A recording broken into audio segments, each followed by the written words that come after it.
መጋረጃው በምድረ በዳ።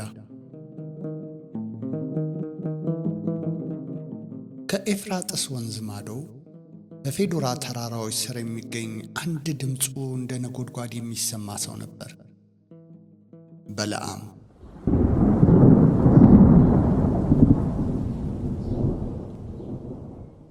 እርሱ በሰማይና በምድር መካከል ድልድይ ነኝ ባይ፣ የቃላቱ ኃይል ተራራውን የሚያናውጥ፣ በረከቱ ሕይወት፣ እርግማኑ ደግሞ ሞት የሆነ ታላቅ ነበር።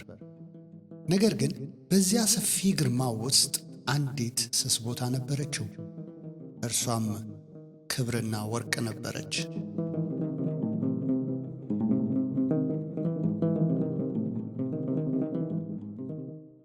አንድ ምሽት የሞዓብ ንጉሥ የባላቅ መልእክተኞች ደጃፉ ላይ ደረሱ። በእጃቸው የጥሩር ወርቅና የከበረ የንግሥና ሽልማት ይዘው ነበር። የያዙት መልእክት ግን መርዘኛ ነበር። ናና ይህን ከግብፅ የወጣውን ሕዝብ ርገምልኝ፣ ያን ጊዜ አንተ ከፍ ከፍ ትላለህ የሚል ነበር። በለዓም በዚያ ሌሊት ከፈጣሪው ጋር ተነጋገረ። ፈጣሪውም አትሂድ፣ ሕዝቡ የተባረከ ነውና አለው። በለዓም በመጀመሪያ እምቢ አለ። ነገር ግን ሁለተኛ የመጡት መልእክተኞች ይበልጥ የከበሩ፣ ንግግራቸውም እንደ ማር የጣፈጠ ነበር። የወርቁ ነጸብራቅ በበለዓም ዐይኖች ውስጥ ገባ። ጌታ ሆይ ዳግመኛ ልጠይቅህ አለ በለዓም። እግዚአብሔርም የሰውን ልጅ ልብ እልከኝነት ሲያይ ሂድ አለው። ነገር ግን ያ ሂድ አባባል አባት ለልጁ የሚሰጠው ፈቃድ ሳይሆን መሪ የሌለው መርከብ ወደ ማዕበል እንዲገባ እንደ መፍቀድ ያህል ነበር። በለዓም ማልዶ ተነሣ። ልቡ በስስት ቶሎ መድረስን ይመኛል። ለዚህ ታላቅ ጉዞ ግን እንደ ወርቅ ያጌጡ ፈረሶችን ሳይሆን ለዓመታት የታመነችውን እርጅና የተጫናትንና በዝምታ የምታገለግለዋን ምስኪን አህያውን መረጠ። አህያይቱ ጌታዋን በጀርባዋ ላይ ስትጭን የዛሬው ሸክም ከወትሮ የተለየ ሆኖ አገኘችው። በለዓም ጀርባዋ ላይ የተቀመጠው በሥጋው ብቻ አልነበረም። የዓመፅና የትዕቢት መንፈሱ እንደ ከባድ ድንጋይ ይጫናት ጀመር። እንስሳት ከሰው ልጅ ይልቅ ለመለኮታዊ መገኘት ቅርብ ናቸው። አህያይቱ ወደፊት ስትራመድ ነፋሱ አትሂድ እያለ ሲጮህ ይሰማታል። ወፎቹ በጭንቀት ሲበሩ ይታያታል። በለዓም ግን በኩራት ታውሯል። ሁለት አገልጋዮቹን አስከትሎ በክብር ዙፋን ላይ የተቀመጠ ይመስል በአህያይቱ ላይ ሆኖ ይገሰግሳል። በውስጡ የባላቅን ቤተ መንግሥትና የሚሰጠውን ሽልማት እያሰላሰለ የነፍሱን ጥፋት ረሳው። መንገዱ እየጠበበ መጣ። በሁለት የወይን እርሻዎች መካከል በድንጋይ የታጠረ ጠባብ መተላለፊያ ላይ ደረሱ። በድንገት አህያይቱ አየችው። ከፊት ለፊታቸው ሰማይና ምድርን የሞላ ታላቅ ግርማ ያለው የእግዚአብሔር መልአክ ቆሟል። በእጁም እንደ እሳት ነበልባል የሚንቀለቀል የተመዘዘ ሰይፍ ይዟል። የሚጠብቀውን ሞት ለማዳን ስትል በኃይል ራሷን ወደ እርሻው አፈገፈገች። ይህን ያላየው በለዓም ግን በቁጣ ነደደ። አንቺ ከንቱ ብሎ ጮኸ። በትሩን አነሳና በዛ ደካማ ጀርባዋ ላይ የመጀመሪያውን ግርፋት አሳረፈ። ግርፋቱ አጥንት ይሰረስራል። አህያይቱ ግን አላማረረችም። ሕመሟ ጌታዋ ልረዳት ካለው የሞት አደጋ ያነሰ ነበር። በለቅሶ ወደ መንገዱ ተመለሰች። ነገር ግን መልአኩ ዳግመኛ በጠባቡ መንገድ ላይ ቆመ። አህያይቱ አሁንም ጌታዋን ለማዳን ስትል ወደ ግድግዳው ተጠጋች። በዚህም የበለዓም እግር በድንጋይና ድንጋይ መካከል ተጨፈለቀ። በለዓም በሕመም ጮኸ፣ ዛሬስ ትሞቻለሽ እያለ ደጋግሞ በትሩን አሳረፈባት። አህያይቱ በውስጧ ትቃትት ነበር። ጌታዬ ሆይ እኔም ብትመታኝም እኔ ግን ነፍስህን ለማዳን እየሞትኩ ነው የምትል ትመስላለች። በመጨረሻም ወደ ቀኝ ወደ ግራም መዞር በማይቻልበት እጅግ ጠባብ ስፍራ ላይ መልአኩ ቆመ። አህያይቱ ማምለጫ እንደሌለ አወቀች።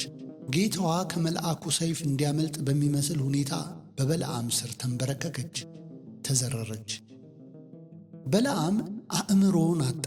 በትሩን እንደ ነፋስ እያሽከረከረ አህያይቱን ሊገድላት እስኪመስል ድረስ ያለምንም ርኅራኄ ደበደባት። በዚያች ሰዓት ከሰማይ በታች ታይቶ የማይታወቅ ተአምር ተከሰተ። እግዚአብሔር የአህያይቱን አፍ ከፈተ።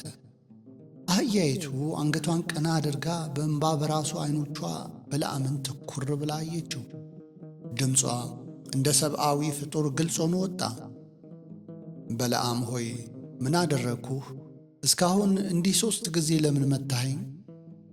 በለዓም በመደንገጥ ፈንታ በትዕቢት መለሰ። ስለ ተሳለቅሽብኝ ነዋ። ሰይፍ ቢኖረኝ ኖሮ አሁን በገደልኩሽ ነበር። አህያይቱ ግን በሚያሳዝን ቃና ቀጠለች። እኔ ካንተ ጋር ከኖርኩበት ጊዜ እስከ ዛሬ ድረስ የታመንኩ አህያ አይደለሁምን? እንዲህ ላደርግስ ልማዴ ነውን? አህያይቱ ይህን ጥያቄ ስታቀርብ በበረሃው ጸጥታ ውስጥ የሰፈነው መንፈስ የሚሰቀጥጥ ነበር። በለዓም ለመጀመሪያ ጊዜ ራሱን አየ። በትሩን እንደጨበጠ ደነዘዘ። የአህያይቱ ድምፅ በጆሮ ውስጥ ሳይሆን በሕሊናው ውስጥ ያስተጋባ ጀመር። እርሷ ልማዴ ነውን ስትለው የዓመታት ታማኝነቷ ሸክሙን ችላ የተከተለችበትን ትዕግሥቷን እንደ ፊልም በዐይነ ሕሊናው ተከሰተ። በዚያች ቅስፈት እግዚአብሔር የበለዓምን ዐይኖች ከፈተ። ከፊት ለፊቱ የቆመው መልአክ ግርማ አሁን ለበለዓም ታየው። መልአኩ የብርሃን ልብስ የለበሰ፣ ቁመቱ ሰማይ የሚነካ፣ ሰይፉም እንደ መብረቅ የሚንቀለቀል ነበር።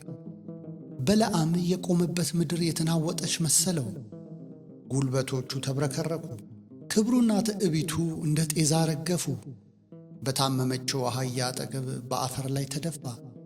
መልአኩ እንዲህ አለው፣ ይህችን አህያ ለምን 3 ጊዜ መታሃት? እነሆ እኔ መንገድህ በፊቴ ጠማማ ስለሆነ አንተን ልቃወም ወጥቻለሁ። አህያይቱ ግን አየችኝ፣ ከፊቴም 3 ጊዜ ፈቀቅ አለች። እርሷ ባታየኝና ፈቀቅ ባትል ኖሮ እሷን በሕይወት አትርፌ አንተን በገደልኩ ነበር። እነዚህ ቃላት በበለዓም ላይ የሞት ፍርድ ሆነው አረፉ። እርሱ ሊገድላት የተነሳባት ፍጥረት ለካስ የነፍሱ አዳኝ ነበረች። እርሱ አላዋቂ ብሎ የናቃት እንስሳ ከታላቁ ነቢይ ይልቅ የመለኮትን መንገድ አውቃ ተገኝታለች። በለዓም በአፈር ላይ ተኝቶ ያለቅስ ጀመር። ለቅሶ ስለ ሞት ፍርሃት ብቻ አልነበረም። ይልቁንም ለዓመታት አብራው የኖረችውን አሁን ግን በግርፋት የቆሰለችውን ምስኪን አህያውን በማሰቃየቱ የመጣ የሕሊና ቁስል እንጂ። በድያለሁ አለ በለዓም በሲቃ ድምፅ። በመንገዴ ላይ ቆመህ እንደነበር አላወቅኩም ነበር።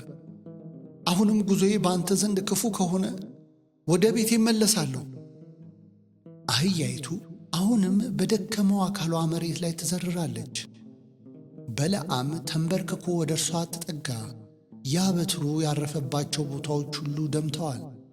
በለዓም እጁን ዘርግቶ የቆሰለውን ጎኗን ዳሰሰ። እንባው በአህያይቱ ፀጉር ላይ እንደ ዝናብ ይፈስ ነበር። ኦ ታማኟ ነፍስ ሆይ እያለ በሹክሹክታ እኔ የሰማይን ምስጢር አውቃለሁ ስል አንቺ ግን ሰማይን አይተሽ አዳንሽኝ።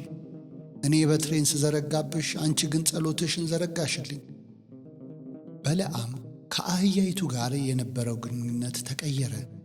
እርሷ ለእርሱ ከእንግዲህ የመጓጓዣ ቁስ አይደለችም። እርሷ የሕይወቱ መሥዋዕት፣ የፈጣሪው መልእክተኛ ነች። መልአኩ በለዓምን ጉዞውን እንዲቀጥል ፈቀደለት። ነገር ግን አንድ ጥብቅ ማስጠንቀቂያ ሰጠው። ሂድ፣ ነገር ግን እኔ የምነግርህን ቃል ብቻ ተናገር። በለዓም አህያይቱን በጥንቃቄ አነሳት። የቆሰለውን አካሏን በገዛ ልብሱ ጠረገላት። ጉዞውን ሲቀጥል በለዓም እንደ ቀድሞ በጀርባዋ ላይ አልተጫናትም። ይልቁንም ጎን ለጎን እንደ ጓደኛ እየተራመዱ ወደ ባላቅ ሰፈር ደረሱ።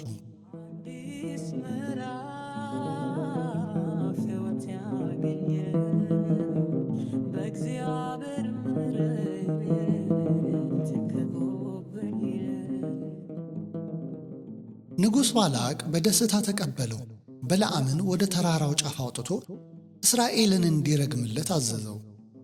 በለዓም ግን በዚያ ሰፊ ሕዝብ ፊት ቆሞ አፉን ሲከፍት የሚወጣው ቃል ሁሉ ምርቃት ሆነ። ባላቅ ተቆጣ፣ ደጋግሞ ሞከረ። ነገር ግን በለዓም በአህያይቱ አፍ በኩል የሰማው መለኮታዊ ድምፅ በልቡ ውስጥ እየጮኸ ነበር። እግዚአብሔር ያልረገመውን እኔ እንዴት ረግማለሁ? አለ በለዓም በድፍረት። እኔ ወርቅና ብር ብትሰጠኝ እንኳን ከእውነት ውጭ መናገር አልችልም። ይህንን ትምህርት የተማርኩት ከትልቅ መምህር ሳይሆን እኔ ከደበደብኳት አህያዬ አፍ ነው። ባላቅ ተስፋ ቆረጠ። በለዓም ሽልማቱንና ክብሩን ናቀው። አሁን በነፍሱ ውስጥ ያለው ሰላም ከንጉሡ ወርቅ ይበልጥ በራለት። ተልእኮ አበቃ። በለዓም ወደ ቤቱ ለመመለስ ተነሣ። ይህ ጉዞ ግን በዝማሬና በምስጋና የተሞላ ነበር።